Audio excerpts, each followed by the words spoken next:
اعوذ باللہ من الشیطان الرجیم بسم اللہ الرحمن الرحیم اللہم زینی فیہ بالستر والعفاف واسترنی فیہ بلباس القنوع والکفاف واحملنی فیہ علی العدل والانصاف وآمنی فیہ من کل ما اخاف بعصمتک یا عصمت الخائفین۔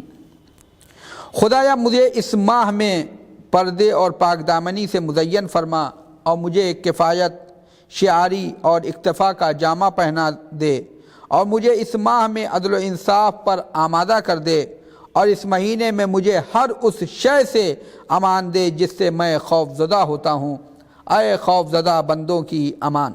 ماہ مبارک رمضان کے 12ویں دن کی دعا ہے جو پیغمبر اسلام حضرت محمد مصطفیٰ صلی اللہ علیہ وآلہ وسلم کی تعلیم کردہ دعا ہے کہ جس کا پہلا فقرہ ہے کہ پروردگار اس ماہ میں مجھے پردے اور پاک دامنی سے مزین فرما۔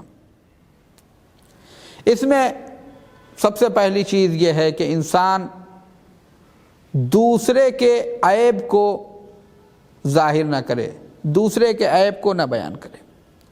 جس طرح سے انسان اپنے عیب کو دوسروں سے نہیں بیان کرتا ہے، اسی طرح چاہیے کہ وہ دوسروں کے عیوب کو بھی بیان نہ کرے، کیونکہ ساری اس کا جو گناہ ہے کہ دوسرے کے عیوب کو، کیونکہ حدیث میں ملتا ہے کہ انسان کے اندر ایک اللہ کی صفت ہو، اور وہ اللہ کی صفت کیا ہے؟ ستاریت۔ انسان جس طرح سے اپنے گناہوں کو، اپنے عیوب کو ظاہر نہیں کرتا، ویسے ہی وہ دوسروں کے عیوب کو بھی ظاہر نہ کرے، کیونکہ اگر دوسرے کے عیوب کو ظاہر کرے گا تو اس سے بہرحال جو بھی انسان ایسا کام کرتا ہے، دوسرے کے عیب کو ظاہر کرتا ہے، تو اس کا کوئی مخلص دوست نہیں رہ جاتا ہے۔ اس کا ایک نقصان دنیا میں یہ ہوتا ہے، اس کے علاوہ اللہ ایسے شخص سے ناراض ہوتا ہے جو دوسروں کے عیوب کو ظاہر کرتا ہے، کیونکہ جو واقعات ہیں بڑے سخت واقعات ہیں کہ دوسرے کے عیوب کو ظاہر کرنا۔ جیسے امیر المومنین امام علی علیہ السلام کی خدمت میں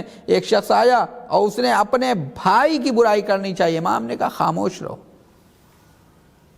اپنے بھائی کی برائی نہ کرو، بلکہ اگر کوئی آیا، کوئی غیبت یا برائی ہوتی ہے تو جو ائمہ معصومین علیہ السلام کی جو سیرت رہی ہے اس میں باقاعدہ طور پر روکا ہے، یہ کام نہ کرو۔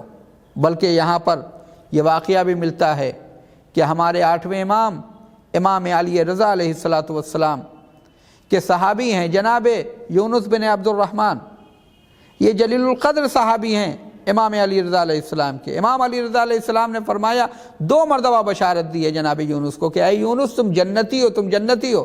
ظاہر ہے یہ ہمارا اور آپ کا کسی کو جنتی یا مومن کہنا نہیں ہے۔ جیسے ہم کسی سے خوش ہو جاتے ہیں تو کہتے ہیں یہ جنتی ہے، یہ مومن ہے، اپنے ایمان کا پتہ نہیں، اپنی جنت کا پتہ نہیں، لیکن دوسروں کو ایمان کی سند بھی دے دیتے ہیں، دوسرے کو جنت کا مالک بھی بنا دیتے ہیں۔ لیکن یہ وہ کہہ رہا ہے یونس بن عبد الرحمن سے جنتی جو وارث جنت ہے، مالک جنت ہے، یعنی حضرت امام علی رضا علیہ السلام۔ امام علی رضا علیہ السلام کی خدمت میں جناب یونس بن عبد الرحمن ہیں۔ اسی وقت خادم نے آ کے کہا، مولا آپ کے کچھ چاہنے والے، کچھ شیعہ آپ سے ملاقات کے لیے آنا چاہتے ہیں۔ مولا امام رضا علیہ السلام نے جناب یونس سے کہا، یونس پردے کے پیچھے چلے جاؤ، خاموش رہنا، کچھ بولنا نہیں۔ جناب یونس اطاعت گزار ہیں، جناب یونس خاموش بیٹھے ہوئے ہیں۔ اسی وقت یہ لوگ حاضر ہوئے، سلام و احوال پرسی کے بعد بات چلی۔ جب بات چلی ہے تو جناب یونس کی بھی بات آئی بیچ میں، تو یہ لوگ چونکہ یہ چاہنے والے، یہ شیعہ جناب یونس سے بدگمان تھے، لہذا یہ جناب یونس کے بارے میں ان کی برائی کرنے لگے۔ تو امام علی رضا علیہ السلام نے فرمایا کہ اے میرے چاہنے والوں، اس بات کو یاد رکھنا، جو کچھ بھی تم کہہ رہے ہو اس کا روز قیامت تمہیں حساب دینا ہوگا۔ تم جو کچھ بھی بیان کرو گے، تم جو کچھ بھی کہو گے، اس کا تمہیں حساب دینا ہوگا۔ ایسا نہیں ہے کہ تم جو بول رہے ہو اس کا تمہیں کوئی حساب نہیں دینا ہے۔ آخر میں وہ لوگ چلے گئے۔ جب وہ لوگ چلے گئے اس کے بعد جناب یونس باہر نکلے۔ جناب یونس افسوس کر رہے ہیں، گریہ کر رہے ہیں۔ امام علیہ السلام نے اس وقت جناب یونس کو ایک درس دیا امام نے قریب بلایا، جناب یونس کہہ رہے مولا میں نے ایسا نہیں ہوں، میں قسم کھا کے کہہ سکتا ہوں میں ایسا نہیں ہوں۔ امام علی رضا علیہ السلام نے جناب یونس سے کہا یونس تم کس کے لیے قسم کھا رہے ہو، کس کو صفائی پیش کر رہے ہو؟ یونس یہ نہ دیکھو کہ دنیا تمہیں کیا کہہ رہی ہے، بلکہ یہ دیکھو کہ تمہارا امام تم سے راضی ہے کہ نہیں ہے۔ اگر تمہارا امام تم سے راضی ہے تو پھر دنیا والوں کی پرواہ نہ کرو۔ پھر اس کے بعد جناب یونس نے بھی وہیں پر ایک درس دیا، یہ ہمارے اور آپ کے سوچنے کے لیے ہے کہ جناب یونس نے تمام ان لوگوں کے لیے درس ہے جو مولا علی کا نعرہ لگاتے ہیں، جو علی علی کا دم بھرتے ہیں، لیکن علی علی کا دم بھرنے والے جناب یونس سے، کہ جناب یونس سے کیسا صرف زبان سے نہیں بلکہ عمل سے دکھایا۔ سب سنا تھا کہ مولا اگر آپ ہم سے راضی ہیں تو یہ لوگ جن لوگوں نے ہماری برائی کی ہے، جو ہم سے بدگمان ہیں، اگر یہ علی ابن ابی طالب علیہ السلام کے شیعہ ہیں، ان سے محبت کرتے ہیں تو ہم مولا علی کی وجہ سے ان سے درگزر کرتے ہیں اور ان کو ہم معاف کرتے ہیں۔ بہرحال یہ پہلی دعا یہ ہے کہ پروردگار ہمیں اس ماہ میں زینت دے دے ستر و عفاف کی، پاک دامنی اور عفت کی۔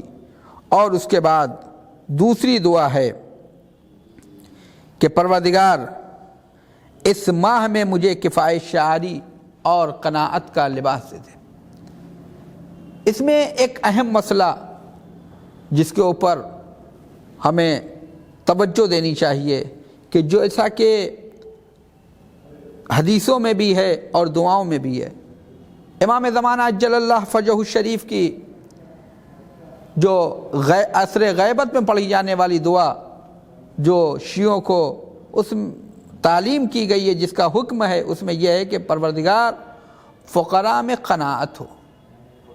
قناعت یعنی جتنا اللہ نے دیا ہے اس کے اوپر راضی رہے، کفایت شعاری جتنا اللہ نے دیا اس کے اوپر راضی رہے اور اس میں انسان اس کو اپنے لیے کافی سمجھے۔ کیونکہ اگر انسان کے اندر قناعت نہیں ہوگی تو پھر اس کے لیے دنیا محال ہو جائے گی۔ واقعہ مشہور ہے، جناب سلمان فارسی رضوان اللہ تعالیٰ علیہ نے جو 10ویں درجے کے مومن ہیں، انہوں نے جناب ابوذر کی دعوت کی۔ جب جناب ابوذر کی دعوت کی ہے جناب سلمان نے، تو جب جناب ابوذر پہنچے ان کے گھر میں تو جناب ابوذر کے سامنے جناب سلمان روٹی کے چند ٹکڑے لا کے رکھے، سوکھی ہوئی روٹی اس کے ٹکڑے۔ جناب ابوذر نے کہا بھائی سلمان اگر نمک ہوتا تو غذا کا لطف آ جاتا۔ جناب سلمان اپنا لوٹا لے کر گئے، اسے گروی رکھا لوٹے کو، نمک لیا لے کر آ گئے۔